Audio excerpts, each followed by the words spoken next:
Now, it's time to go to our final panel. This final panel of SDG, which is Sustainable Development Goal, will actually sum up the discussions of our entire 3 days. To shed some light on Sustainable Development Goal, I now request Mirzapore to take the discussion forward. As mentioned by Alba Bhai, the Sustainable Development Goals were adopted by all United Nations member states in 2015 as a universal call to action to end poverty, protect the planet, and ensure that all people enjoy peace and prosperity by 2030 in order to balance social, economic, and environmental sustainability in pursuit of a very better tomorrow. Let's welcome the last panel of Day 3 of Strategy Summit 2021.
Dear viewers, warm greetings from Valor of Bangladesh.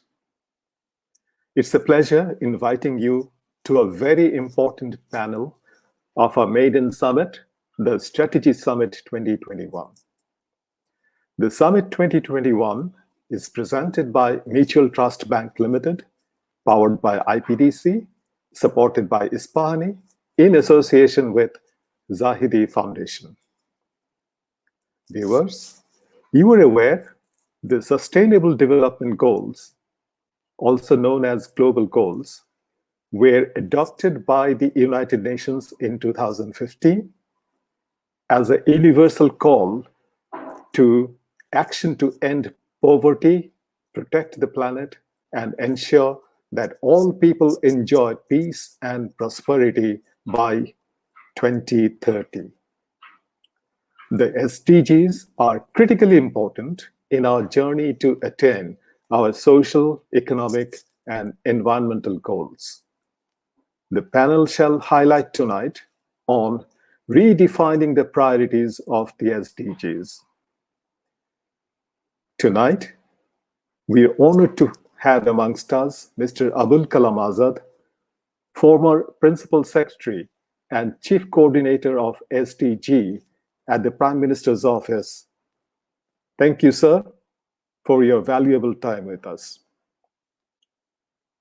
Our guests on the panel include Barrister Nihad Kabir, President of Metropolitan Chamber of Commerce and Industries, Mr. Rizwan Rahman, President, Dhaka Chamber of Commerce and Industries, Ms. Suraiya Zannath, Lead Financial Management Specialist, World Bank, Mr. Asif Saleh, Executive Director, BRAC, and Mr. Raihan Shamsi, Chairman Devotech and former Deputy CEO and CFO of Grameenphone. Mr. Shamsi was also the CEO of Bangladesh and Managing Director of ASEAN region of the global company Accenture. The panel will be moderated by Mr. N. Rajashekaran. Shekhar is the Managing Director and City Country Officer of Citibank Bangladesh. In addition, Shekhar also performs the role as Managing Director, Bangladesh and Sri Lanka Sub-Cluster of Citibank NA. Shekhar is a seasoned banker with over 34 years of global experience in corporate banking, risk, treasury, and consumer business. In his tenure at Citi, Shekhar has headed various portfolios in Japan, Korea, and India. Now, I would like to request the Chairman of Valor of Bangladesh, Mr. Anise Khan, to welcome the Honorable Chair and the guest speakers before we move on to the discussion. Mr. Anise Khan, Chairman of Valor of Bangladesh. Thank you, Mr. Majidur Rahman, for that wonderful introduction of our honored guests on today's show. Assalamu alaikum. Good evening, distinguished chair and panelists. Majid has already given the detailed introduction, but I felt that I had to also come and welcome you because at Valor of Bangladesh, we feel elated, we feel honored, and we feel privileged that all of you who are leading luminaries of this country, you are appearing on this show and going to submit, speak, talk, give your own points about SDGs. SDGs are something very close to my heart and became closer after Mr. Abul Kalam Azad took the reins at the Prime Minister's office for the country. I felt wonderful about that because we may have not been in great touch, but we have been in the same areas growing up. So I was in the same department of Law, University of Dhaka with him. Then he also qualified. Of course, he was in the civil service. I qualified. I did not join, but we kept in touch later on, especially when he was in the Prime Minister's office through various meetings. I always felt happy, honored that our person is there leading the country. And then later on with SDGs. And to the extent that now I am privileged to teach students at a certain private university. So over there, one of the assignments I always give each semester to my students is, please bring me a presentation on SDGs. What do you know? So I think that these young students, BBA students who will take the reins of the country in the near future, they should learn about SDGs and how much progress Bangladesh has made. So that is how close SDG is to my heart. So again, I know you're all very valuable people. Your time is very valuable, but we are extremely honored. And on behalf of all my colleagues at Valor of Bangladesh, welcome. And I wish you an excellent discussion, an excellent show. Stay well. Thank you.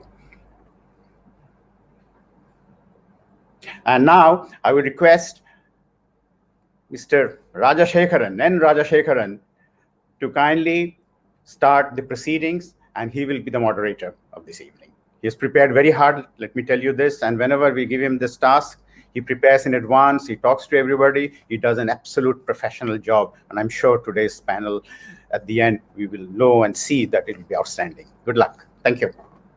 Shekhar.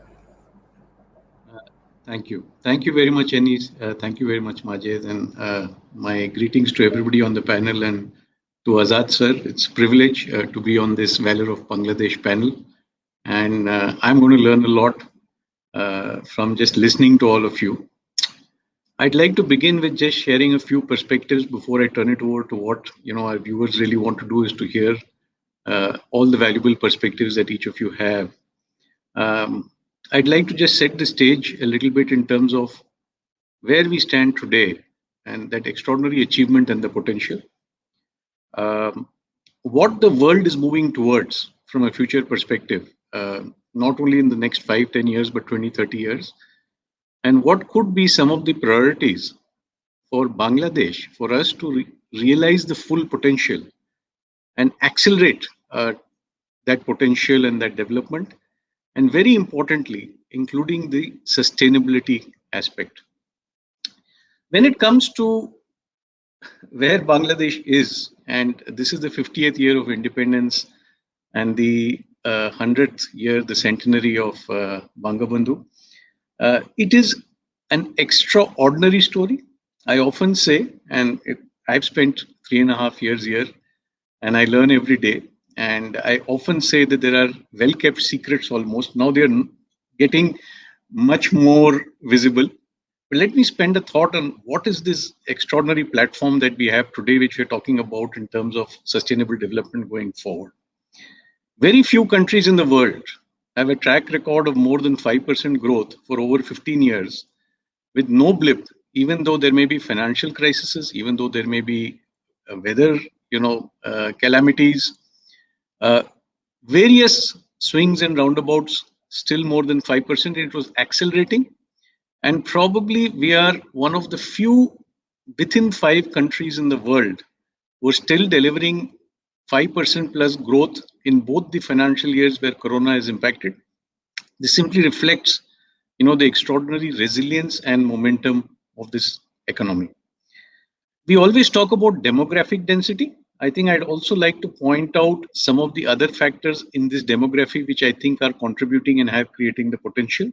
The density, often, people consider it, but some overlook it. It has helped to build social infrastructure. I think about this. Sometimes, say when I travel in India, there could be a hamlet which is 100 kilometers apart with 100 people in each. How do you build a school or how do you build a health infrastructure for that?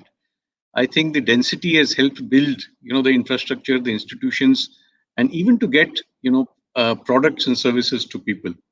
There's a homogeneity, of language and culture along with a rich diversity. But that has also helped, I think, from the point of view of making it easier to have one view and one stride going forward. There's another aspect of this demography, which is I describe as cultural productivity.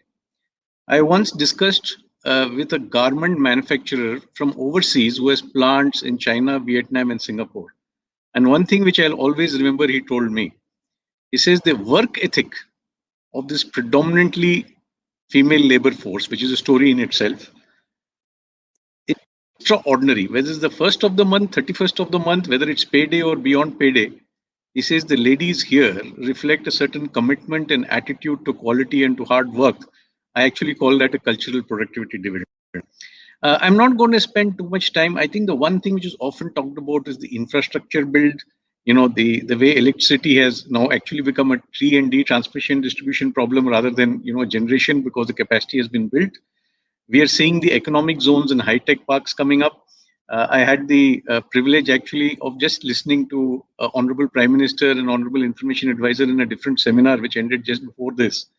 And, they were mentioning, this too.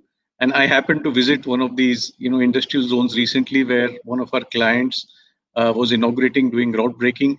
That's building an infrastructure which I believe is also sustainable in that it creates a certain degree of quality and standards, which will help from the point of view of manufacturing in particular and deployment of technology investments.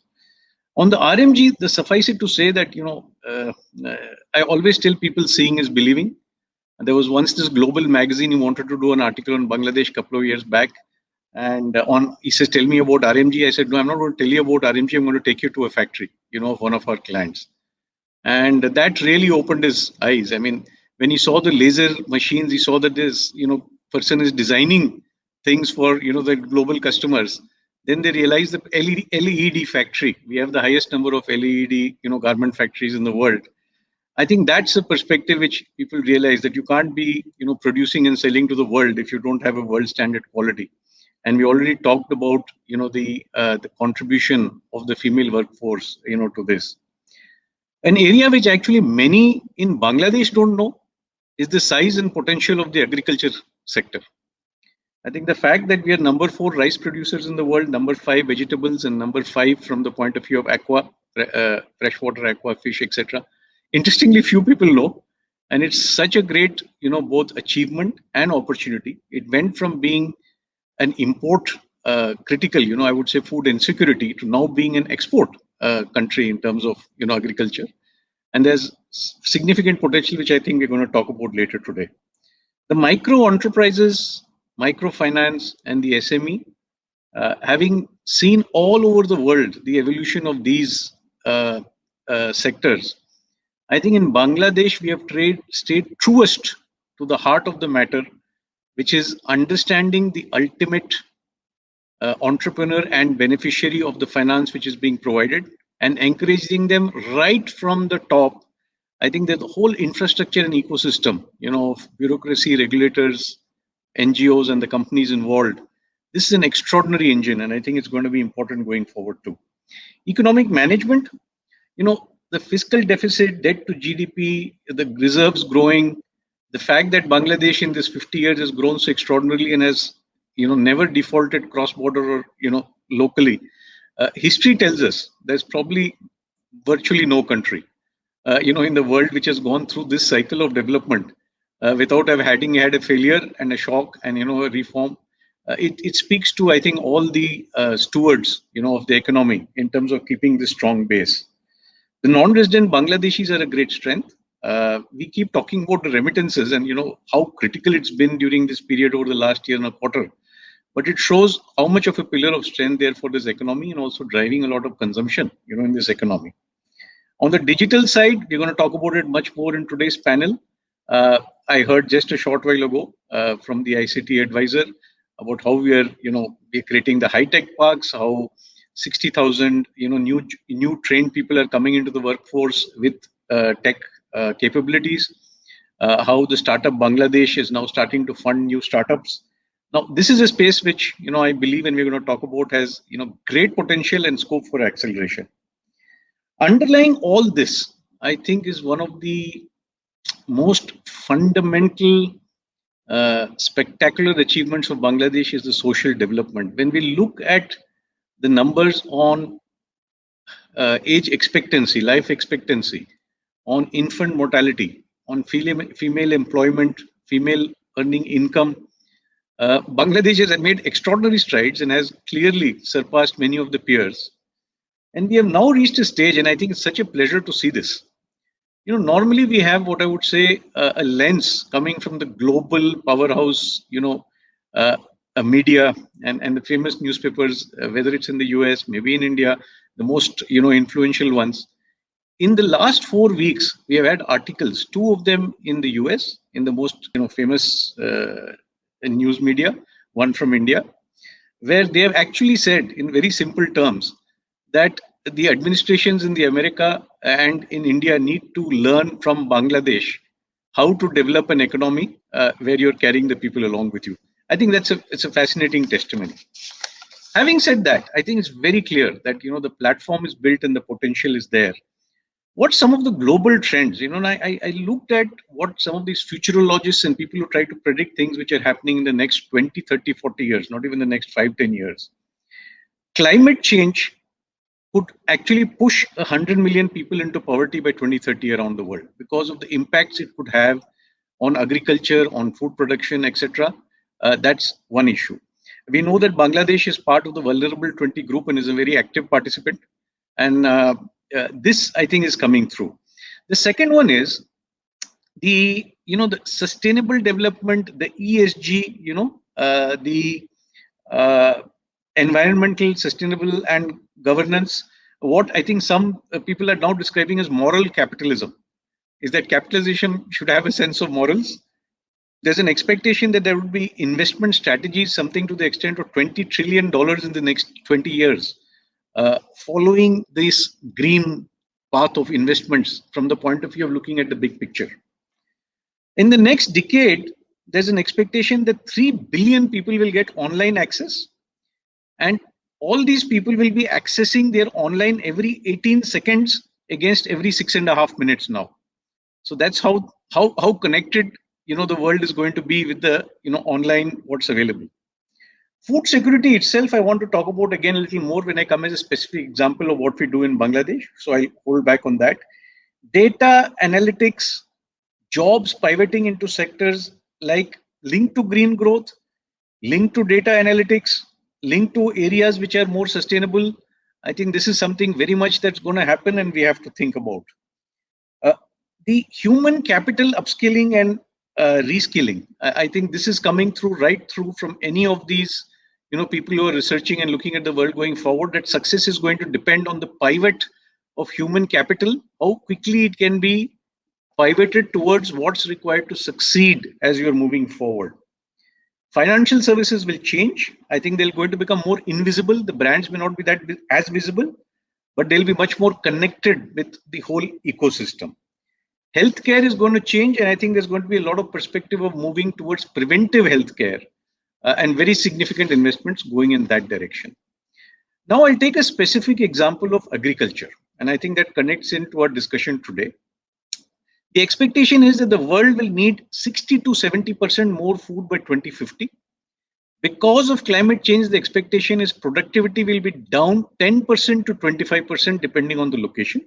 That multiplies the challenge. Consequently, the need for agro-science, the need for those technologies, including at a micro level, the need for completely transforming what's happening in agriculture and the value chain, which is a fundamental both food security and an opportunity from the perspective of value-added processing, that becomes very clear. And we have a strong platform, but we also have a challenge and an opportunity. Interesting fact, which I think leads to some of the next discussion, I'm hoping. Agriculture is about 14% of our GDP and about 40% of our workforce in Bangladesh. However, agri-processing, which is value addition, is only about 1.8% of GDP, and it's 2% of the labor force. And that's the higher value addition, and that's what also goes into exports. And right now, agriculture is only about 8% of exports. So this looks like an area from the point of view of sustainability and sustainable development and growth that we need to focus, just as an example. So some thoughts I'm going to leave before I turn it over to the panel and we get into the discussion. And I'm eager, and I'm sure all the viewers are waiting to hear from you. Just some thoughts when I thought about sustainable diversification and development. I said, firstly, in the SDG, I wanted to make it D square. It's diversification specifically for Bangladesh, and it's also development, which is the traditional piece. I talked about agriculture and value-added processing. I do believe on digital, despite all the things that I cited earlier, which are extraordinary achievements. There is a potential and need to accelerate the creation of the higher value chain ecosystem, whether it's e-commerce with consumer finance, whether it's the big data, whether it's the analytics, whether it is those startups which are in the health tech, edutech, and agri-tech sectors. While that's nascent here, and we're starting to see that entrepreneurial spirit which has driven Bangladesh right through. I think I didn't mention that in the beginning, but that animal spirit of capitalism, which John Keane said, I think you couldn't find a better place than Bangladesh for it to be demonstrated, over the years, that sheer entrepreneurial spirit. But if you see the number of agri-tech, edutech, health tech startups which are now taking place, I think it needs to be scaled up by about 100 times, each of them, to have the kind of impact that we need for our population and for the aspiration. So maybe what do we need to make that happen? The micro and SME sectors and pivoting towards the new growth sectors and allowing the generation of employment and income in this new scenario is critical, even as robotics and automation and different areas take away some of the traditional jobs. I think this is something which is important from a sustainability perspective, in particular of the social development which has been happening so well. The green focus and financing. And another very important area is how do you get the public, private, development, social organizations coming together? We talk about these partnerships, but when I saw some of the estimates of how these trillions of dollars are going to be funded, surprisingly, this PPDSO was only being shown as less than 10%, which I don't think is going to make it cut it, because we need much more of this joint perspective and investment and returns coming collectively to achieve what we want to do. Lastly, human capital, both ends of the spectrum.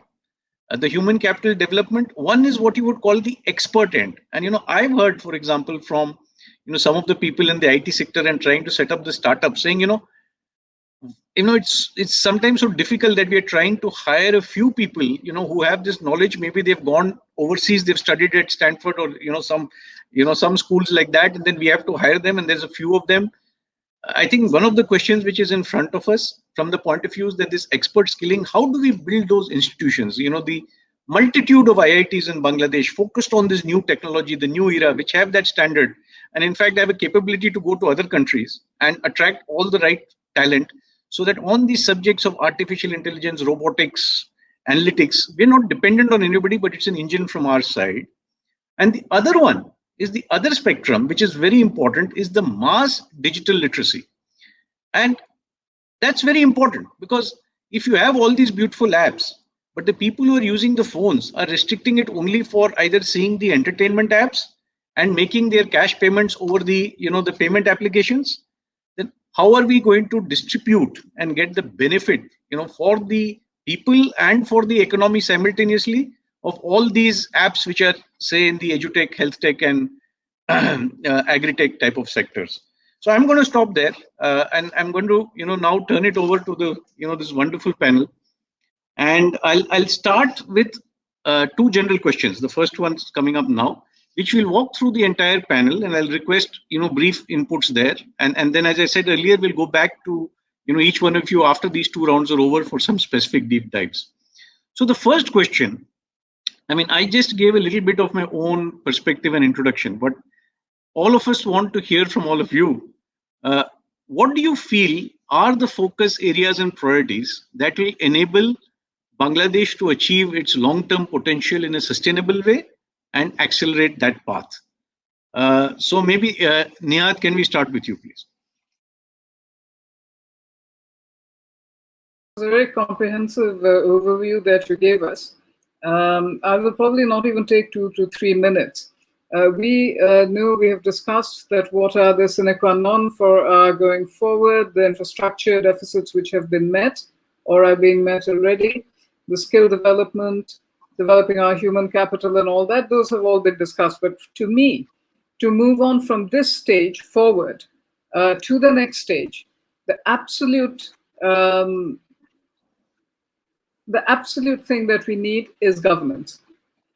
We have got this far. We are well aware of the weaknesses in the structures of governance in all our institutions and in all our areas. We look at the newspapers, we look at the way we work every day in the private sector, in the public sector, and in the interactions between the private and public sectors. And I have no hesitation in saying again that for us to move into the big league, governance is going to be absolutely the basis for that. And if we can achieve a large measure of governance, I'm not saying that overnight everything will be absolutely great. It doesn't happen in any country in the world. It's not going to happen in ours. But if we can target our governance failures and remove the more egregious ones, and particularly we have seen that during this very unforeseen and unprecedented COVID pandemic last year, and even currently, governance failures have come forth. We need to address those. We have shown that we can address many, many, many very difficult problems. And I see no reason why this is something that we cannot address and we cannot satisfactorily address. So transparency, accountability, predictability, leading to good governance. That would be my sine qua non, my condition for moving to the next step. Thank you. Thanks a lot, Nihad. And I think when we come back to you for a bit of a deep dive, maybe a few specifics, and you've thought about it, I know, from all these perspectives. So we'll pick your brains on that. Suraiya, what's your general take? From the point of view of the priorities and the focus areas, what would you reflect or like to add? Thank you, Shekhar. That not all 17 SDG goals are equally important for any particular country.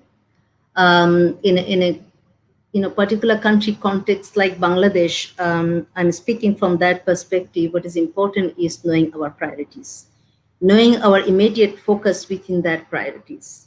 And and which government already have in place a very well-defined, well-articulated, a progressive roadmap to achieve that sustainable development. And I think which has to be also very much aligned. Sometimes we see lots of disconnect. We know, we understand what is the best policy, what we need to do, but we sometimes miss, the connectivity, how you can connect the dots. Dots in the sense, what we are saying, this roadmap has to be aligned with countries' development plan, 7-year or 8-year, whatever currently going on. And it has to be also aligned with the multi-stakeholders partnership framework. In case of World Bank, we have country assistance strategy, we have a partnership framework. When we work in collaboration and partnership with the government, our policy support, our assistance strategy has to be very much consistent with the country's overall plan. But the governance issues, I will little bit drill down that the entry point for any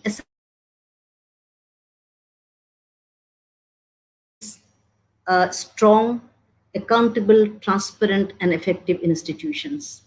Institution will speak whatever policy you adopt, whatever policy you implement, and it will help actually achieving your development in an institutionalized way. So I will stop here. My first reflection on what is need to be done to sustain the long-term potentials in a sustainable way. Thank you. Thanks a lot, Suraiya. You're echoing that principle of the governance and the institutions to deliver them. I think we'll do a little more in detail as we come back and circle around. Rizwan, over to you. I mean, what are your general thoughts on the focus areas? So, I'm going to keep it very brief. I've already heard from the two speakers already. So I'm just going to say the importance of private sector inclusivity. It's also very evident that the private sector participation in any form of policy design. So in all mainstream policy areas, they need to be involved. And you know that in achievement of the SDG goals, I think almost 42% of the whole requirement has to come from the private sector. In case of Bangladesh, according to a government report, it says that I think we need over $900 billion to achieve this goal, and 42% has to come from the private sector. How is it going to come? And in what format it's going to come? So in that kind of policy, when the government is making policies, they should include the private sector because they are owning half the money there, right? So I also believe that in order to make a more structured dialogue between the business and the government to identify and resolve the key constraints for private sector development. And I also want to echo the same with Barrister Nihad, Kabir regarding governance, of course, accountability, and of course, public, say, for example, when it comes to the government, interministerial collaborations, and of course, between the public and the private dialogues. These are utmost importance because they actually are the real brainstorming sessions which these ideas come out of. And it's not going to be addressed overnight because the goals have to be achieved by 2030, but it's not also too far away. We're just 9 years down the road. So definitely to address these investments in SDGs making sense to achieve them and how they will actually give you more market opportunities and create more jobs and address the climate change at the same time, and also emphasize the private sector to invest in the sustainable businesses is something that needs to be inclusive between the private and the public sector. And also, if we see that, I would also like to point out the fact, the positive side of it, that Bangladesh in the SDG index of 2020 was ahead of India, Pakistan, and Afghanistan. Bhutan was the top in the SAARC region, but Bangladesh was well ahead of them. But of course, we have a lot of requirements, and of course, the implementation in this resource constrained country like Bangladesh is a bit of a critical challenge. So definitely inclusivity between the public and private sector is utmost important. Thank you. Raihan. Raihan, what do you think about the discussion so far? And, what do you believe maybe some incremental thoughts, on the priorities and focus areas as we move forward to tap this potential? Thank you, Shekhar. Hello, everyone. So the last one in the row, I will take full advantage of not repeating and go straight to some of the priorities I think that you have asked in the journey towards the SDG. So, in my view, while all 17 are very, very important for us to go and get to the SDG goals, and the slogan that the Bangladesh government has adopted is leaving no one behind. And in that pursuit, I think in my list, I think the top priority I think should be on the best strength we have. And our best strength is our demography.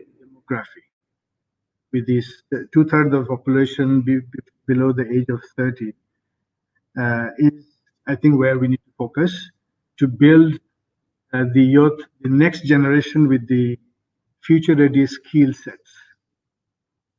And while I say that, I also underline the importance of having deserving focus on the 52% of the population, which is our women. And we have been doing great to the journey of the progress we have so far had. On my next point is the healthcare. We did fantastic in our MDG journey, and we are already on the spotlight for that as an example to the rest of the world. Then again, the healthcare, thanks to COVID, has taught us how vulnerable a nation could be without having the right healthcare ecosystem. So for us, with this 170+ million population, I think we need to focus much more on the healthcare of the nation. One point that comes so important on my list is how in the development journey we can have a collaborative approach, and which means the government, the private sector, I think one of the speakers already mentioned, partnership with the knowledge partners, NGOs in particular, who have access to the social fabric of our nation and who deserve a big part of the credit for whatever we have achieved, the Millennium Development Goals so far. And last but not the least in my list is the very aggressive digital enablement and adoption in all key domains of our existence, be it healthcare, be it education, be it skill development, be it services from the government, be it digital commerce and the ecosystem. So as aggressively as best possible digital adoption in our lives as a very high priority. Thank you. Thank you all for the individual excellent comments in terms of what are focus and priority areas leading into the next part of the discussion. To begin with, I'll request you, Nihad, to go a little in detail. You touched on governance, and so what do you feel maybe are some of the key areas of governance, both from the point of view of the government and the regulations, and also from the point of view of corporate governance, and what I guess the companies which are executing all these initiatives need to do differently or better. And in particular, there still seems to be quite a swathe of laws and regulations which were never conceptualized, and probably you can't blame them for that. Never conceptualized some of the developments in the sectors and the needs that we have today, whether it's in logistics or whether it's in the digital space. So what would be some of the priorities that you see there, and in terms of areas? And I've heard you discuss some of them before. And secondly, and this I would request everybody, now as we go into the deeper dive, could you talk about the development of human capital? What's your perspective? Maybe what are some specific initiatives which are to be pursued? And of course, the point about the public-private partnership and how that can be ignited. Over to you, Nihad. Thank you, Shekhar. I'm going to approach your question from a slight distance, if I can start from a slightly not an immediate perspective, but from a historical perspective, if we look at governance and if we look at our regulatory and legal frameworks and all that, we have inherited these from imperial and colonial times. And the need of that time was to rule, to control. And I just don't think that that whole set and that whole framework of rules and regulations is appropriate for a country that is so fast growing and so forward looking as Bangladesh is now. Now, today, information and ideas travel at the speed of light. We are talking over the StreamYard now. We can talk to anybody across the world at a moment's notice. Information is public. And this is not the sort of circumstance in which those old imperial or colonial ruler-to-ruled structures can work. The social structures have flattened enormously, even in my lifetime and in our country, globally, of course. So there are very many different tensions coming in there. By the time, our entrepreneurs have thought through things in the speed of light, our regulatory framework is moving to catch up with that, if I may put it that way, at the speed of a fairly geriatric snail. Very, very slowly. So I'll go back to that, but that relates back to something else, which is that we have a very young population. They're not a very patient population. They are not used to sitting and waiting for years for an answer. They're not used to getting into a job at age 20 and retiring at age 60 after having worked with the same employer for 40 years. They want answers now.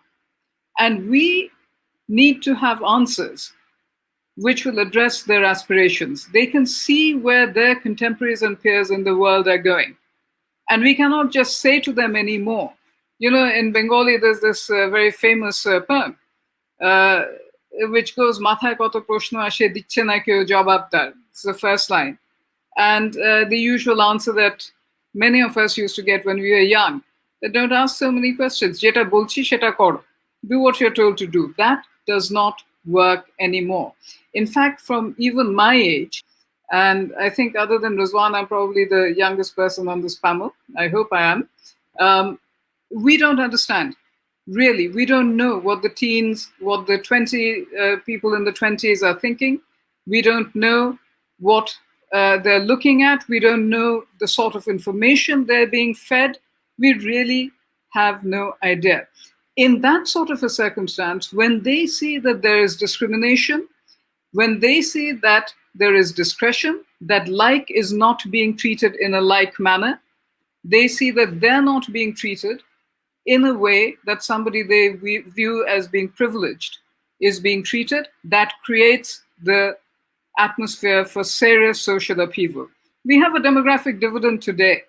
If we do not address these issues, if we allow any sort of discontent based on discretion and discrimination to fester, we will have a demographic disaster on our hands. There's a very good possibility of that. Young people, when they're dissatisfied, when they don't have that feel-good factor in their lives, they can be misled into doing many things which they, with their enormous potential, would otherwise not do. We need to find a way of giving space for that potential to come through. So what is happening? But what we see in the sphere of governance, I'll just give you some examples from one sphere. I mean, everywhere we do see a weakness of good governance, be it in corporate, be it in the public sphere. We look at the projects taken up, large projects by the government. There's a feeling that they're never going to be completed on time or within budget. We see reports that the Honorable Prime Minister is saying that, the sort of wastage has to be firmly curbed, and she is getting very upset about it. Yet, there have been at least 3 projects implemented in Bangladesh by the Japanese contractors well below time and well below cost, and they've returned the money to the excess money to the government of Bangladesh. I went to CMH to get my vaccine, and I saw the cancer center there, which was built 18 months ahead of time and below cost. So not that just the Japanese, our people in Bangladesh can also do this. But somehow, somewhere, obviously there is a failure where the majority of work is not being done like that. Now, you were talking about governance, corporate governance. They're expecting there to be good corporate governance where the surrounding governance scenario is not keeping up, is not something that is going to happen. I can candidly speak from my experience, from my many years of experience in the business circle and as a commercial lawyer, that businesses which wish to function ethically and maintain good practices, they are under a handicap. They face immense challenges. And unless and until what I was speaking about earlier, the transparency, predictability, and accountability are ingrained into the systems, and unless discretion is removed, that one set of entities are treated in one way, others are treated in a separate way, in a different way, unless that happens, you will not have corporate governance. It will not happen in a vacuum. We see every day that some entities, some people are being held to a much stricter standard than others. There's another saying in Bangla, and it has a slight, it refers to Krishna, but it has nothing to do with religious feelings, so I'm just going to mention it because it is a probad bakko, which is Krishna korle lila khala, ami korle dosh. So I see that what my neighbor is doing, he has a brick field, nothing happens to him. I set up a brick field, somebody comes down on me like a ton of bricks. Where's your license? Apnar eta koi, apnar dhoa berochche, apnar pasherta dekhchen na keno, bolo ota apnar matha byatha na, apnarta dekhchi. This can go on up to a level, but where we are aspiring to get to, this cannot take us to that place. So going back to the legal framework, one final word, I think it's time to take a broadsword approach to the entire body of our laws. The Law Reform Commission should have been doing this over the years. Unfortunately, that has not happened. Just take the laws which have not been extensively used in the last 100 years, 150 years, I'm saying, because, you know, we are still using laws from 1868 and 1872, and just throw them away. If you then find that you need something, reenact it in the light of the modern era. Two quick examples. And we have Mr. Azad here. He, I think, will even know better than me about these things. For example, import licenses, import registration certificates. I went to the chief controller of imports and exports and says that why won't you allow one company to have two licenses, one for importing finished goods and one for importing raw materials? He didn't have an answer. Sitting in front of him, we both together called the customs people, and they said, we don't even look at the import registration certificates anymore. Then after a lot of discussion, it came out that, it was because of the different types of fees they could charge. Not necessary. Charge the fees, throw away the license. The need for the multiple licenses. Companies Act. There's been a recent change that every company has to have after its name either the word PLC for a public limited company, LTD for a private limited company, and OTC for a OPC for a one-person company. That's a new inclusion in Bangladesh law, the one-person company. Do you know the result? Many of our large FMCG companies who will have to change their packaging are being faced with a bill of anything from between 20 crores to 100, 150 crores. This is an unintended consequence, but if they don't do it, and if the government doesn't come out with some sort of a notification, Ramzan is coming, and we all know the magistrates will be out there, BSCI will be out there fining them. Laws to deal with systemic inefficiencies in application. Laws are being changed to deal with inefficiencies of application. Bank Companies Act, proposed amendment. Definition of family has been included, has been extended to include father-in-law, parents-in-law, and grandparents. Now, how does that work? I mean, my in-laws are going to say, we don't even know what sort of business you're in. We don't even know that you're in a bank or a financial institution or not. Why should we be prohibited or prevented or held responsible for anything that you do? Why is it happening? Because those who are in charge of actually applying the regulations are not being able to do it or are not doing it. So bearing all this in mind, this whole thing falls within the gamut of a lack of governance, and it creates a feeling of, as I said, there is not a feel-good factor. It is not conducive to a feel-good factor. And in a country like ours, the feel-good factor is a very, very important factor going forward. So let me stop there. Thank you so much, Nihad. I think, as ever, very clear, very evocative, and your thought about the youth, I think, is staying with me.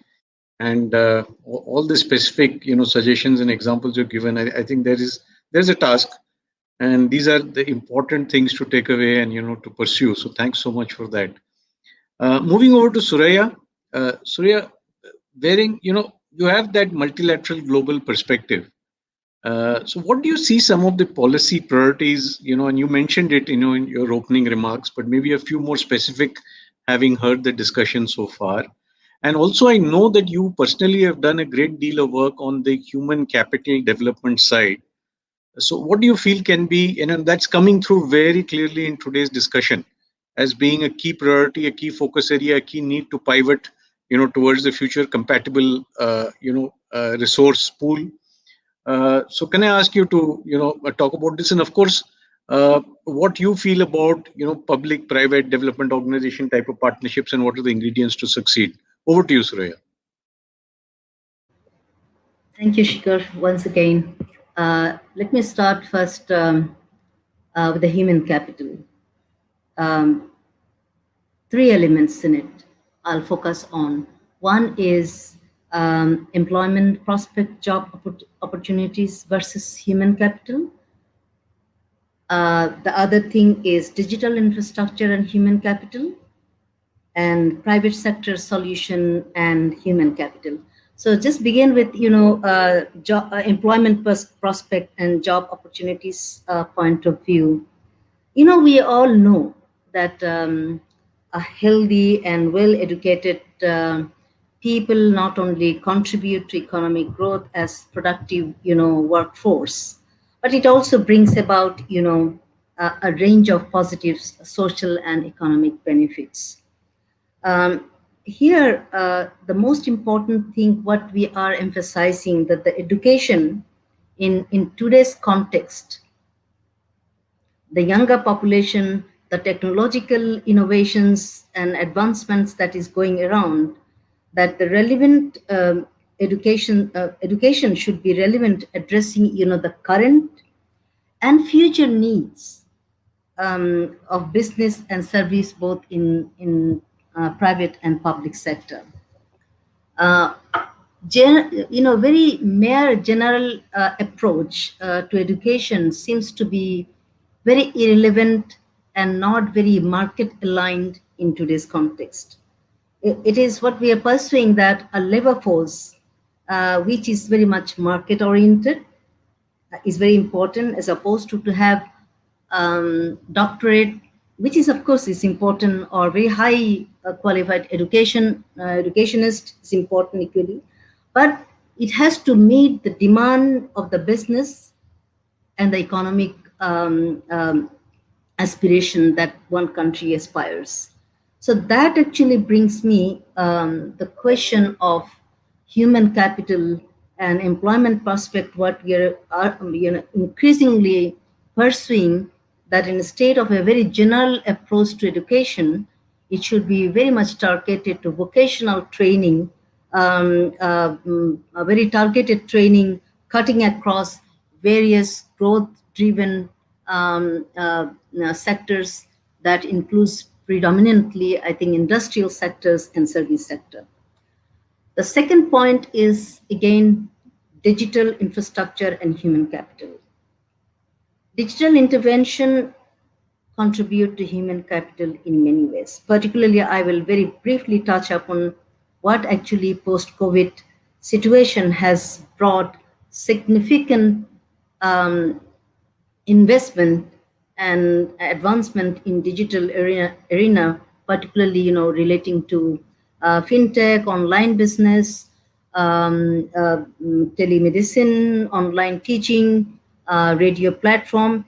Each of these sectors require very specific skill development and could really contribute to accelerate job market, and in turn that also contribute to human capital.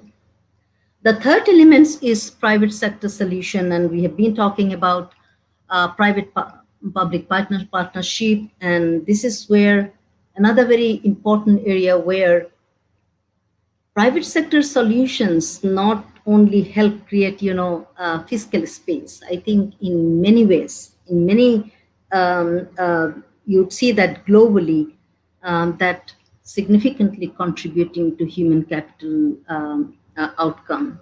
If we look across the globe, what we see that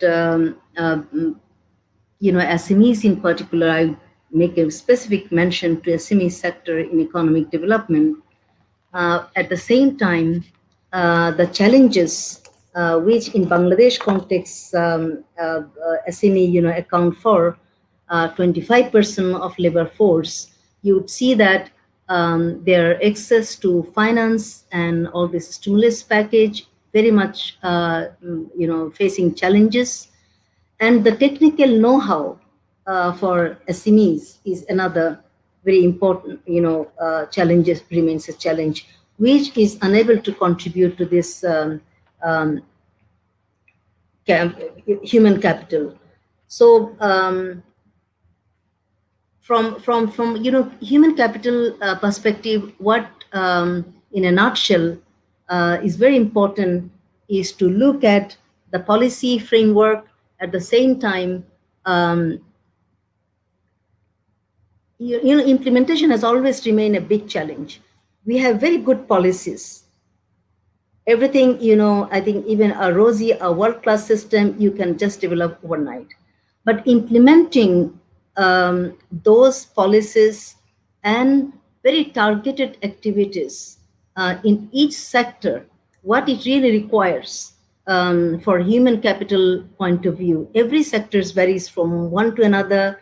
Governance pattern form varies from one to another. So how you can, knowing your fundamental problems and draw up the plan to promote, to accelerate, to strengthen human capital is very important. So with that very positive note, what we see, Bangladesh obviously entered the COVID-19 crisis with relatively, I would say, very strong macroeconomic implication.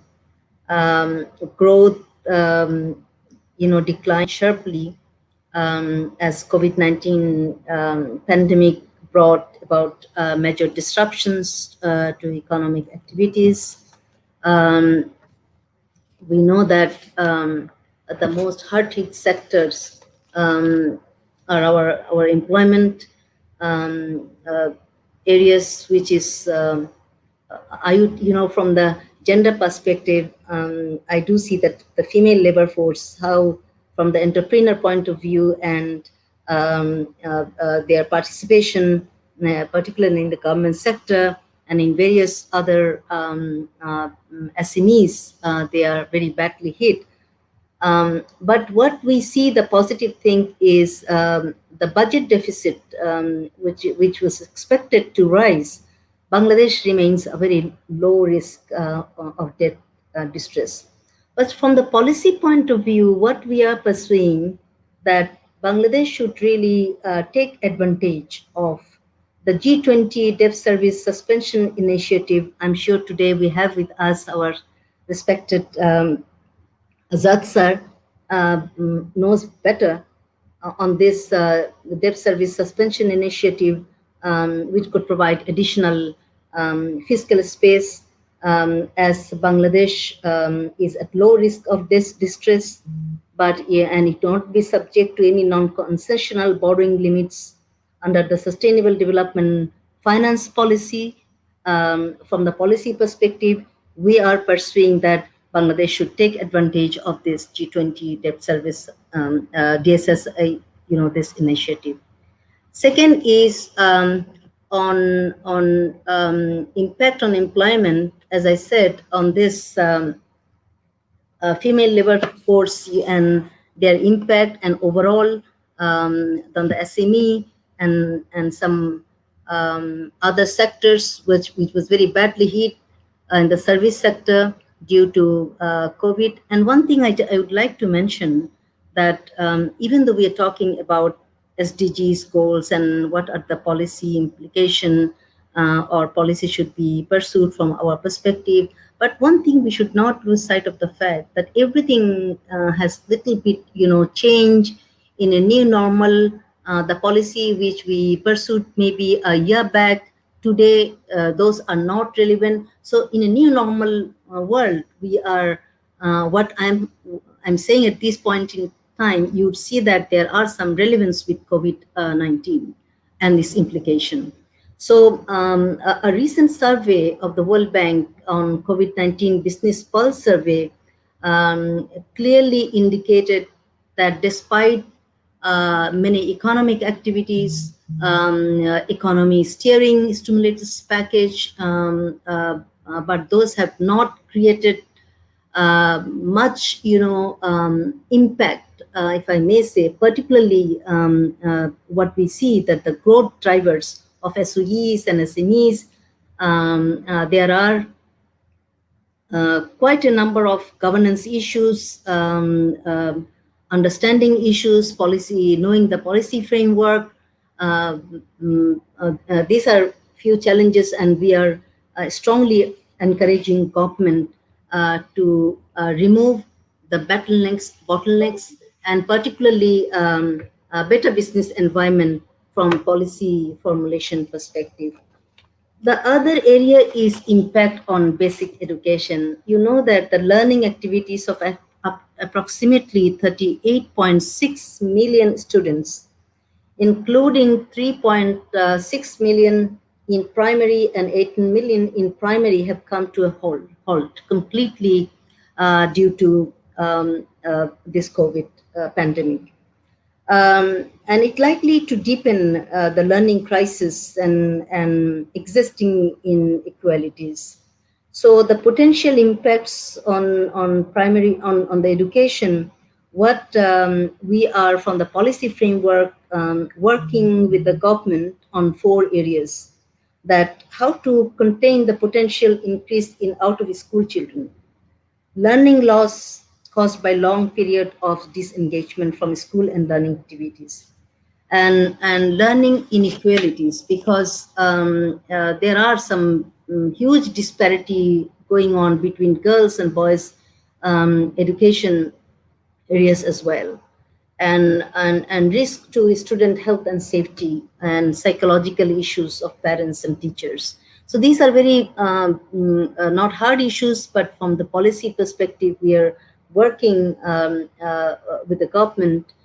These all sectors are very much aligned with SDGs goals in one way or other, achieving those goals. And education, I go a little bit further, where we are trying to bring in digital or technological solution, leveraging, the sector-specific technology. For instance, in education sector, there is huge, financial and technical expertise gap. As a result, that not whatever continuity in terms of education the government is pursuing, it's remained limited to certain areas, maybe more at the central level, not so much at the upazila or union level. So the 4 platforms, that electronic media, mobile platform, radio platform, internet platform, and all these areas from the policy perspective, we are working with the government. I won't go, deep into the health sector. despite the fact that this is the single largest program, we are helping our client countries, and Bangladesh has the largest health sector program. Or the development partners, we are very much aligned with the government of Bangladesh. But I think, again, we are still searching the reason why, despite the availability of huge resources, not just, to address the health hazards, but also at the same time in parallel to strengthen the health system in order to better prepare for any future pandemic, despite 100 million and many more on the vaccination program, we could not spend the resources as expected.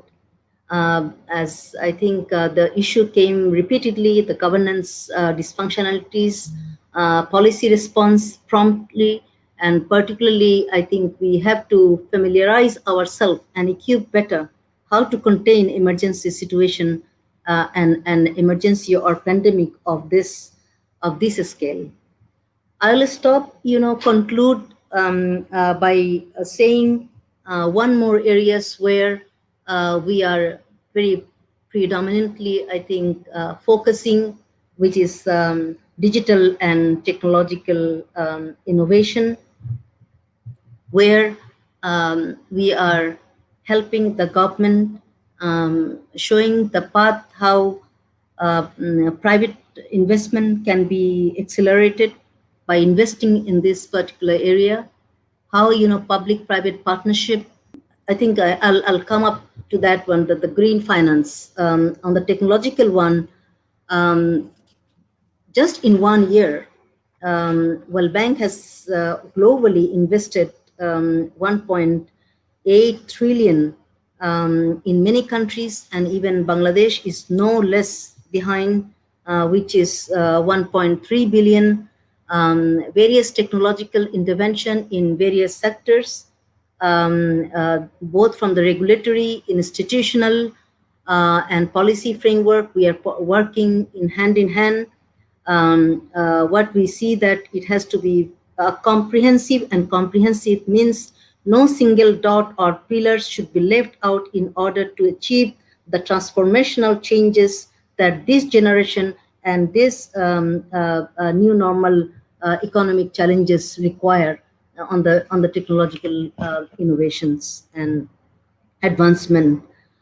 One more areas, as many of you know, that is the climate change. On the overall, I will not go deeper of that, but very precisely focus on public green finance and private green finance. This is an area where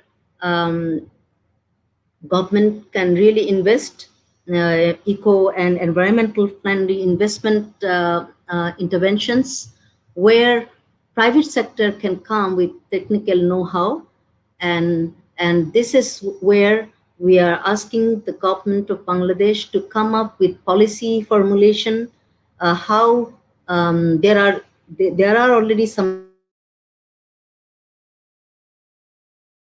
accelerate the pace from the policy perspective for public and private sector to work together on green finance and in the public sector and private sector. I will stop at this point unless you have any question, anything to add. Viewers, I would like to invite the President of Dhaka Chamber of Commerce, Mr. Rizwan Rahman, to come up with his views on the question: how do you see the key enabler in the investment climate to encourage investment in new and sustainable sectors? I would repeat it for you. What do you see as the key enabler in the investment climate to encourage investment in new and sustainable sectors? Over to you, Rizwan bhai. Thank you. Thank you, Majid bhai. Private investment is a powerful development enabler if delivered in the right way. It can actually create jobs, build skills, spur innovation, provide essential services, boost economies, and strengthen standards in the public and corporate governance. To enable the investment climate towards achieving the Sustainable Development Goals by 2030, it needs to focus more on easing the access to finance and predictable and pro-business policy for tax, compliance for sustainable business operations. Also, to achieve these same SDGs, ensuring the quality of investment is equally important, driving the low emission or green industrialization, so that fiscal incentives like tax breaks, higher cash incentives for export, and non-fiscal policy support, for instance, speedy and time-bound fast-track basis regulatory services for businesses that would actually inspire them to focus more on investing in new and sustainable sectors. That was wonderful. Thank you, Rizwan Bhai. I'm sure with your input, our viewers will be benefited. Now, to our next guest speaker, Mr. Raihan Shamsi, I would like to ask a question. Digital is always at top of the list, priority area. What do you feel is required to take our digital progress to the next orbit? Thank you, Majid Bhai and Valor of Bangladesh. Well, digital Bangladesh, we all know, since 2009. And I think Bangladesh is one of the very few countries who set the digital Bangladesh vision as early as 2009. So we have come a long way since then. And well, we have to also admit that we still have a long way to go. And how to get to the next level. And there is a number of components. And this includes infrastructure, this includes capacity building, this includes resource building. If I go a little bit more specific on a number of things, for example, we have lots, the alignment, awareness, and citizens of Bangladesh have seen a lot of advantage of digitization of the process, the mission of the country.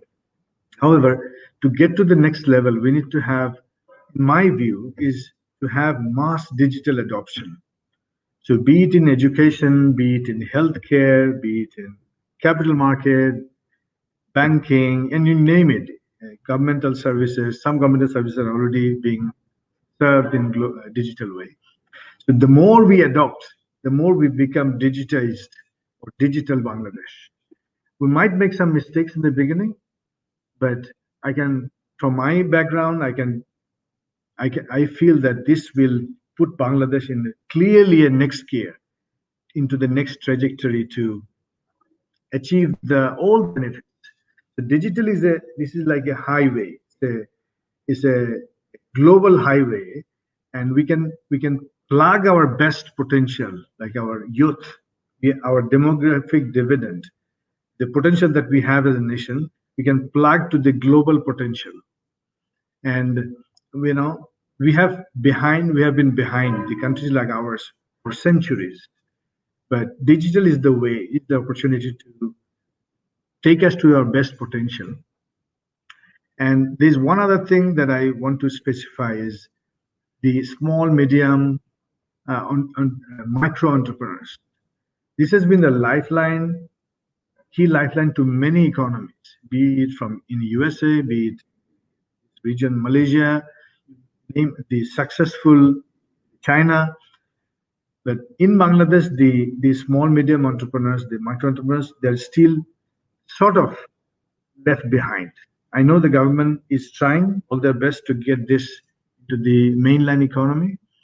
We need to give them the advantage of inclusion, financial inclusion, digital inclusion, and they will be able to propel the growth of the economy of Bangladesh in a completely different level. Can I request you to shed some light on agri-tech or health sector, which is of prime concern at this point in time?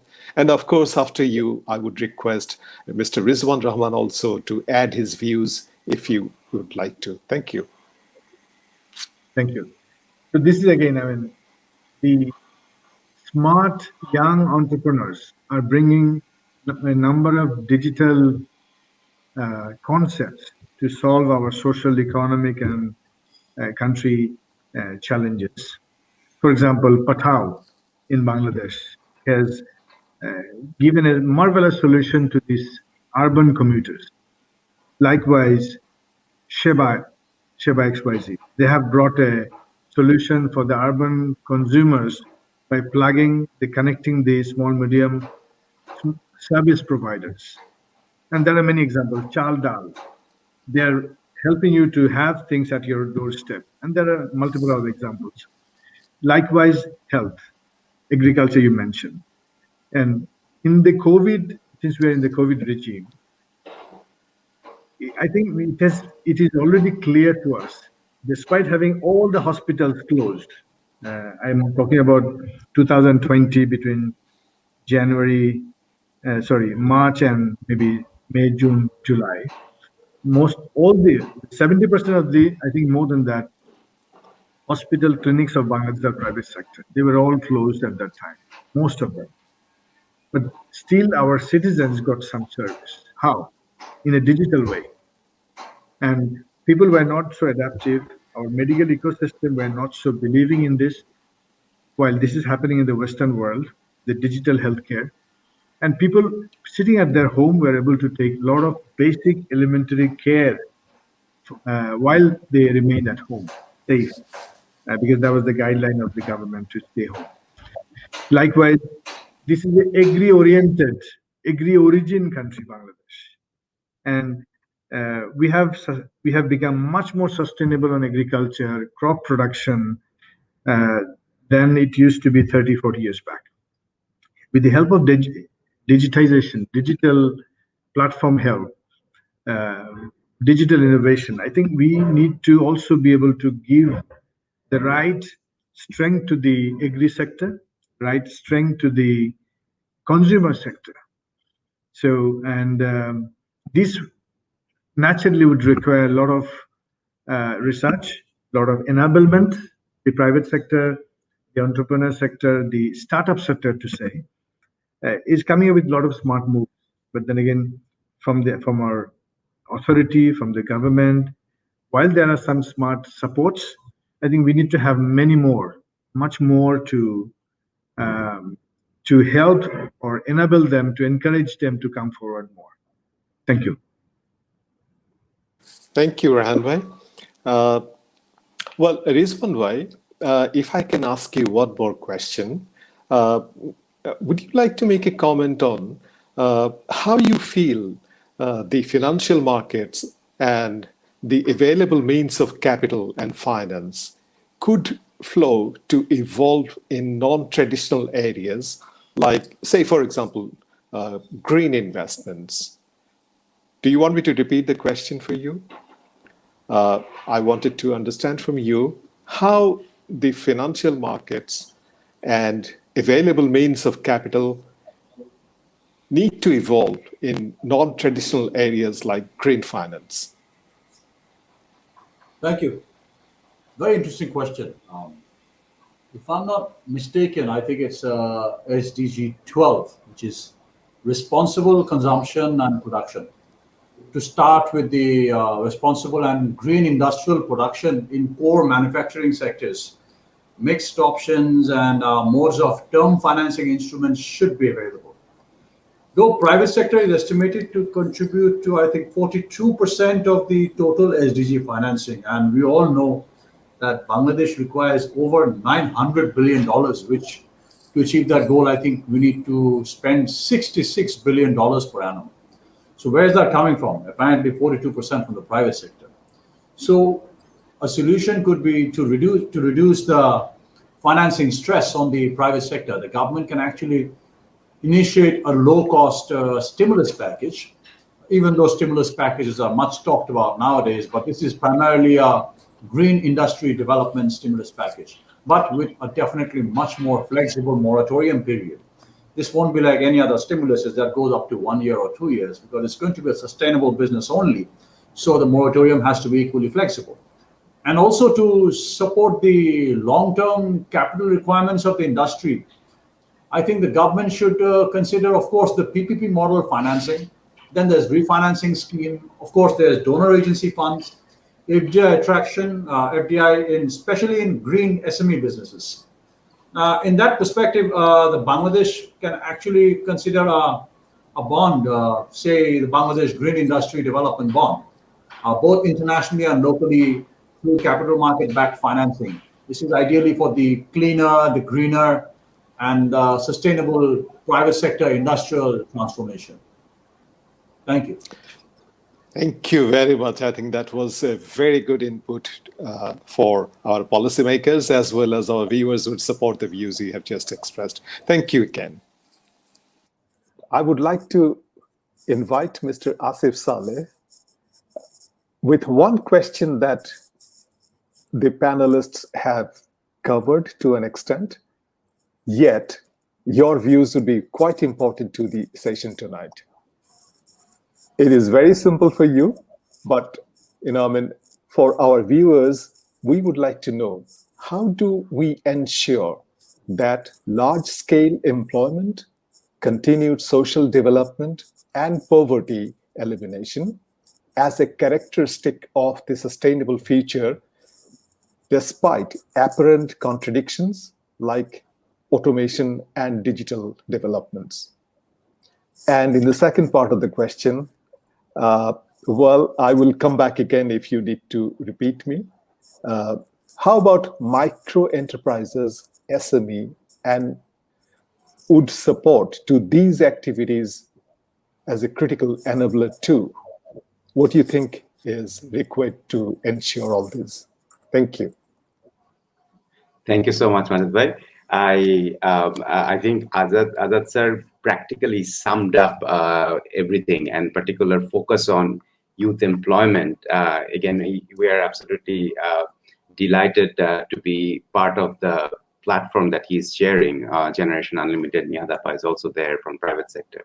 No, I think it's a very loaded question, but I would say that Bangladesh has all the answers, essentially from the past experience. If you probably have seen the recent article that came out in New York Times about Nick Kristof, who actually said that, Joe Biden, if you want to look at economic policy that can take the country forward, look at Bangladesh. And what did Bangladesh do right, and what are the recipe for success in the past can be a key sort of enabler for looking forward as well. And essentially, I think the fundamental thing that we did right was that we focused on people who were not part of the formal economy. We focused on people who were not part of any economic activities.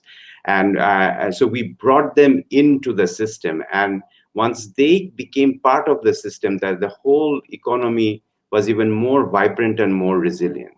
And that includes focusing on girls' education. So in the early, from 80s to 90s, there was a huge focus, both from the government and also from the NGOs. And I think, in a sense, that essentially was the building block later on when garments factories started. Women were already out. They had some education, and then they scaled up. They had ready labor force. So there were all of these building blocks that where we focused as a country, and together with the government and the NGOs played a beautifully complementary role. Then even after the 90s, the private sector came in and in a sort of a big way as well. And now, so essentially focusing on that group will continue to be a guiding force for us going forward as well. And that means that essentially, you have the informal economy, you have the SMEs as an engine of growth for countries like Bangladesh, and they still remain a lot quite underrepresented, but essentially they also make our economy very, very resilient. So if I look at what are the sort of most crucial 4 things that we will need to go forward to essentially to answer your question, that to sustain our work in terms of poverty alleviation. So I think I would put them in two brackets. One first bracket is that there are two Bangladeshis emerging right now. One Bangladesh which has seen the sort of the prosperity and which has seen the benefit of the economic growth that the country as a whole has seen. And they are looking for more and more affordable, better quality services going forward. And so it's not about basic access to service anymore. So if you are talking about doing a school for them because there was no school in the area, that goal has been achieved. But now the question is, can my children get education that is fit for 21st century, that is going to make him or her more employable? So that same thing is true in healthcare, same thing is true in other areas where the services are necessary. So that's an area where both social sector and private sector can play a role, because that area is not being met. So that's essentially that whole bucket around sort of more equitable services, that that services are not just for people who can afford them, essentially a basic quality of services. And then there is the other side of Bangladesh, which are still sort of quite left behind. So if I say that it's part of that unfinished agenda of eradicating extreme poverty from Bangladesh, which is SDG 1, which is people who are not part of any economic activities as yet. This is people who are in the Haur areas, people who are in various communities that the Azad sir mentioned, when you talk about inclusion, people with disability. So there needs to be a focus on them so that they also graduate to the other Bangladesh, which has seen the prosperity. So that unfinished agenda needs to be a big part of us, so that this large sum, it's pure numbers. If I saw it, pre-COVID, there were still 20 million ultra poor in Bangladesh, and they need to be brought back and be part of the economic activity. Second unfinished agenda is around the women's gender equality, and essentially, one thing our founder Sir Fazl Hasan Abul used to say, that you cannot have a country prosper where half of your population are subjugated and suffer injustices. So essentially, I think that. We have progressed a lot in gender parity in education, but that more and more women are coming into the workforce. Are we being able to create a safe working space for them? Essentially, we have seen a number of participation of women in workforce has stagnated over the last 7 years. So actually it digressed a little bit. It was 34% in 2010. In 2015, BBS survey, it showed 31%. And when we looked at the reason, there were all these other reasons around mobility, the safety, security, a lot of things. So we need to ensure that we actually ensure that gender equality, the path, the journey that we have started, that actually continues both with government strong policy focus, and also the complementary role that the social sector can play, and emergingly more and more the private sector it needs to play the role. So these are the unfinished agenda. Now there are three big emerging areas that we need to focus on. First one is this climate change that Azad sir has mentioned, that there are there's a risk that a big chunk of Bangladeshi population will face sort of deprivation and stuff because of climate change. We are the direct victim of climate change for no fault of our others. So we need to not only advocate to the world, but we need to actively create an adaptation plan very aggressively, and also prepare ourselves that there is going to be more and more disasters coming into the future. Last year alone, we saw 3 major disasters. Beyond the pandemic, we had the super cyclone, we had one of the longest running flood. So that's something we need to be very, very aggressive. And again, there needs to be a broader role played by all. Second emerging area is the urbanization. Bangladesh is going through a very, very rapid urbanization, but that's also not happening in a very planned sort of way. This every year we have 3% of population that is getting urbanized. So by 2035, you will have majority of the population of the country actually living in the cities. for that. And where if you leave out Dhaka and Chittagong, where are the other tier 2, tier 3 cities, and are we planning for them? Are there schools? Can we decentralize services for them, for people, so that there are doctors who want to go outside? So I think that's a big part of the sort of agenda that needs to be there. And the third, and I think is the most important one, it's the young population again. And I share the passion that Azad sir and both Nihad here actually mentioned, that we see a big mismatch in terms of the product that are coming out from our educational institutes, and also what the booming private sector is actually seeing. And there is not enough jobs for this lot. So A, there's a mismatch, and B, there is not simply enough jobs. So what do we do? I think there is a role for, of course, creating entrepreneurs, but small scale micro entrepreneurs that can work in new emerging area. And there the digital economy is going to play a big role in terms of, are we being able to create new kinds of skills and link them to the market? Because we need to look for newer kinds of jobs, because I mean the manufacturing sector is not going to produce that kind of jobs anymore, as we know that the growth is happening but the jobs are not being created. So that's there. But again, on the side, we also have to very actively look at skill migration, and this is something that we have also started, that sending people skilling them and then migrating them in countries that we haven't explored in the past, countries like Japan, countries like new emerging economies where there are big shortage of skilled labor, and so the language training will actually have to play a big role in there as well. So I think the trick is that unlike the MDG targets in SDGs, I think there needs to be a big broader coalition of private sector, social sector, and the government to play a role. And this is something that we are trying through this Generation Unlimited initiative, that where all we have come together to see that if we can actually work on this skills mismatch and employment and entrepreneurship agenda, because I think this is going to be the #1 problem, because the more and more we are unable to ensure proper employment or income generation activities for our young population, it's going to be increasingly difficult to maintain peace, social cohesion, and there will be a ripple effect across the country. So I think we have the recipe. Now let's see if we can work on these newer sort of challenges that are emerging in the coming days. Thank you. I think we request that we can move to Azad sir now. Azad sir, thank you for your patience and you're tolerating these little ups and downs and glitches. But we'd really like to hear from you, sir. Thank you very much, Shekhar. And thank you again, Shekhar, for your very precise but informative informations which you started the dialogue.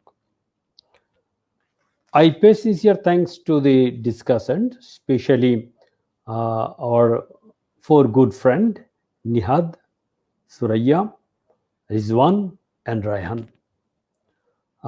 You touched very vast area of SDG,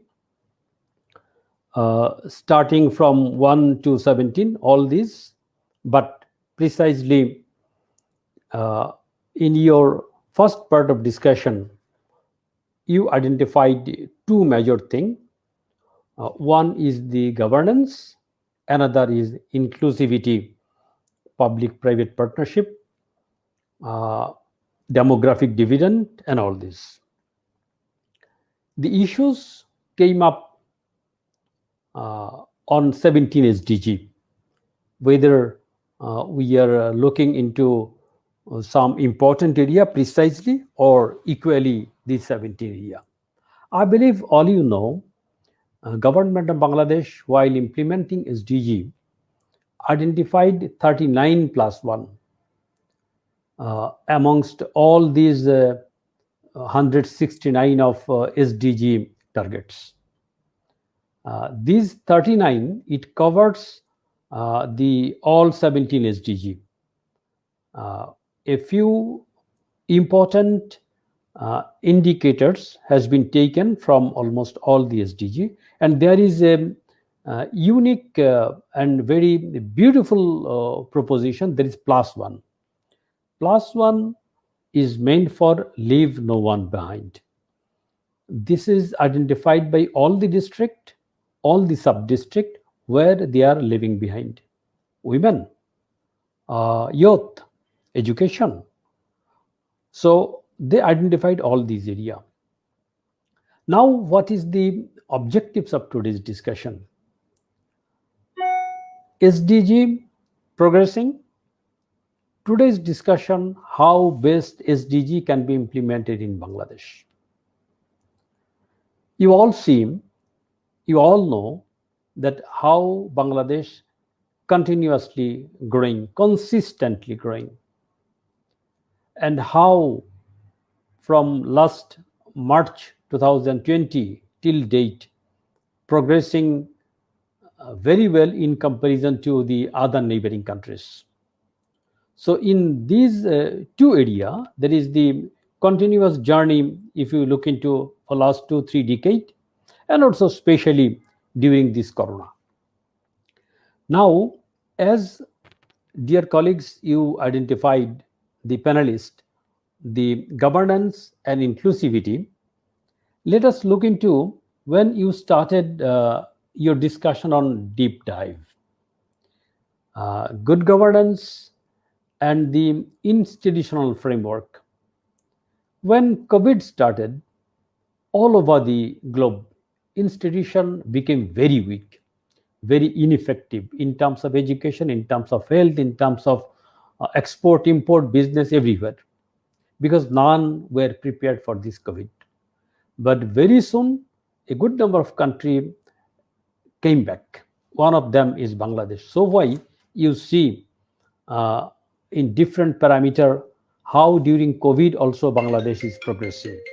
Now, about the issue of how do we go forward. Nihad has mentioned about the colonial system, but obviously the issue of having the young people, whether we know the young people, demographic dividend, time for taking completion of the project, all these issues, these needs to be taken forward to the government. About the issue of the old age law, our law commission is working very seriously on this, and commitment of the government employee. Nowadays, you will find different. Also, Nihad told that nowadays it is possible to talk to the public sector officials, especially the annual performance agreement. For last 5-6 years, government started this. After each of the budget, every ministry they signs an agreement with the cabinet secretary in presence of the Honorable Prime Minister and all the ministers what this ministry will do for the next year. And this is being translated into action by the departments, the divisional, district, sub-district office. I believe very soon we will find that this annual performance agreement will play a pivotal role for ensuring the good governance. Project timing, always these are not being completed in time. Most of the projects used to run over in terms of time and cost. And also especially during COVID, we find if it take more time for approval process in the project and also implementation, this will very much difficult to face the COVID. So UNDP, in the meantime, they have drawn up a plan how to work with the government so that this process can be accelerated for the development partners support and getting quicker government's decision. About the corporate culture development in the government also, year before last year, government has the one-stop service law. Earlier, we had the one-stop service station, one-stop service system, but there was no law. So law is there now.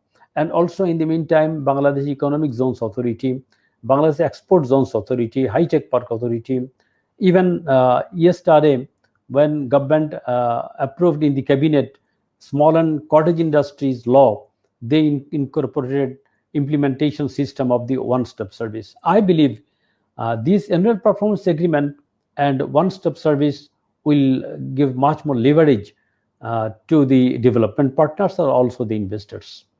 Yes, always we know that in the constitution there is written all are equal in the eye of law. All are equal in the eye of law. Nihad gave some example also, but Nihad, there is no law without exception. Always as a barrister, this is the fundamental learnings you got. And all are equal in the eye of law, but at the same time, some are more than equal. Suraiya mentioned about the governance and also about the human capital, job opportunity, digital involvement in the private sector. So in terms of job opportunity, for getting much more support, under the Prime Minister's office, National Skill Development Authority has been formulated. And here comes the private sector. As more as 13 Industrial Skill Development Council, which is consists of the private sector. This is the organization of the private sector supported by the government with its regulation and all other support. And also another organization which is the development partner supported organization, Generation Unlimited. UNICEF started this journey. Asif is also with that. He is in the global leadership of Generation Unlimited. I believe these NSDA, Industrial Skill Council, and Generation Unlimited will take the country forward very quickly. On this digital issue, and also especially the education, government has a plan that from the next year, from class 6 to class 10, the students will have one compulsory subject on technical or vocational. This will be for general students, not for the technical or vocational student. I believe this will give much more opportunity for the young people, those who are drop out also, to choose his profession. About the corona, we all know that this corona hampered much in the education sector, mostly. And digital divide sometimes worked, because in the rural area, some of the family, they don't have any platform, television, mobile phone, or laptop, social media. So here government needs to intervene, that how best government can come forward with the support of the development partner. Suraiya mentioned some of the issues on this. We all know that the issues of concessional loan, SME, and also health issues, green finance, these points, I believe we took note. These can be taken forward to the government for combating the corona and also development of the country. Another area I will just touch and I will conclude. The development which are going on, political commitment is the prime force for this continuous development and development journey during COVID also. For taking the country forward, this 2030 target, even Secretary General, he also called for the action of decade. And keeping that in mind, Government of Bangladesh declared that the Mujib Climate Prosperity Plan decade from 21-2030. So this tenure will be again a part of Mujib Climate Prosperity decade. We know we are implementing 8 5-year plan. So 7, 8, 9, these 3 5-year plan will take us to SDG, and especially these 8 and 9 5-year plan will take us to Mujib Climate Prosperity Plan also. At the same time, 2041, the developed country, and 2100, obviously, we are implementing all these as a part of the Delta Plan of 2100. We are graduating from LDC. This year, we got the final decision by 2024. If COVID is there, that may be deferred by 1-2 years. The issues of women empowerment and the children with the special need, these are also being taken care of. I understand the green finance, and finally, Suraiya touched about the climate issues. I think, Bangladesh is the chair of the CVF, Climate Vulnerable Forum, and also V20, Vulnerable 20 Ministerial Forums. Here, Bangladesh government also raised its voice with Mujib Climate Prosperity Plan. So the discussion on SDG, localization of SDG, giving more emphasis on agriculture, SME, health and education will take forward Bangladesh for achieving the SDG. The early bird Bangladesh in a huge number of areas for implementation of SDG. This discussion may take forward Bangladesh further to be much more early implementation if SDG implementation as we did in MDG. Just to add with Asif, he especially mentioned about the youth, unemployment, and urbanization. Government is working on this, but what is more important is the last election manifesto.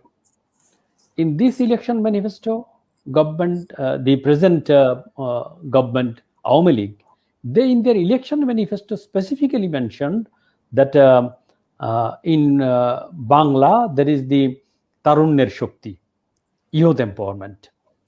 And then another program, there is My Village, My Town, Amar Gram, Amar Shahar.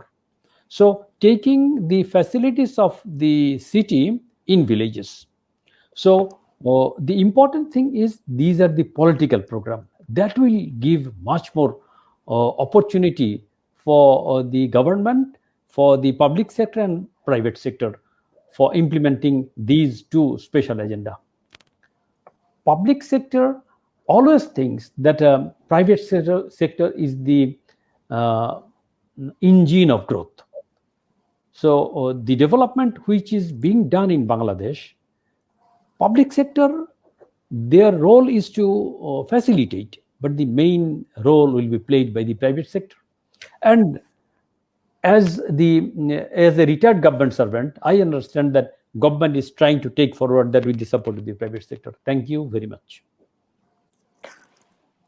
চমৎকার। আমি আপনার সঙ্গে সুর মিলিয়ে শুধু একটি কথাই বলতে পারি, আমাদের মিলেনিয়াম প্রোগ্রামের পরে আমরা যে এসডিজি প্রোগ্রামগুলো শুরু করেছি, সেখানে আমাদের তরুণ এবং আমাদের যুব সমাজ, আমাদের এন্টারপ্রেনিউরাল অ্যাক্টিভিটিস এবং আমাদের সমাজকে এগিয়ে আসতে হবে। এবং রবীন্দ্রনাথ ঠাকুরের কথায় যদি আমি একটি লাইন অ্যাড করতে পারি, সেটা হলো মুক্ত করো ভয়, নিজের পরে করিতে ভর, না রেখো সংশয়। আমি এই কথার মাধ্যমে আপনাদের সবাইকে অসংখ্য ধন্যবাদ জানাচ্ছি। আপনাদের সবাইকে শুভরাত্রি। Curtains cannot be drawn upon without mentioning the organizations' names who have laid upon the foundation of Valor of Bangladesh. Thank you once again, Mutual Trust Bank, IPDC Finance, Ispahani, Zahedee Foundation, then our panel associates, AB Bank, ADN Telecom, Bengal Cement, Citibank Capital, Dr. Bhai, Lanka Bangla Finance, Mastercard, My Classroom Online, Quality Feeds Limited, Shasha Denims. Last but not the least, our partners, Lighthouse Bangladesh, Bangladesh Cancer Aid Trust, C360, Devotech, Digitech Communications, and PaperUp, and our media partners, the Daily Star and Channel 9. Great. We have had a wonderful end to this 3 days long summit. This discussion of SDG is so pertinent and the entire summit has actually put forward to one particular discussion. It's called Sustainable Development Goal. I would like to thank the panel chair, the keynote speakers, and the moderator for creating this particular session so insightful. Dear audience, it's been a spectacular 3 days of summit. Online, of course, but has been a part of our lifeline, I must say. Before we bid adieu, I would like to now hand it over to my co-host, Mirzapore, to draw the curtain. Thank you all and goodbye.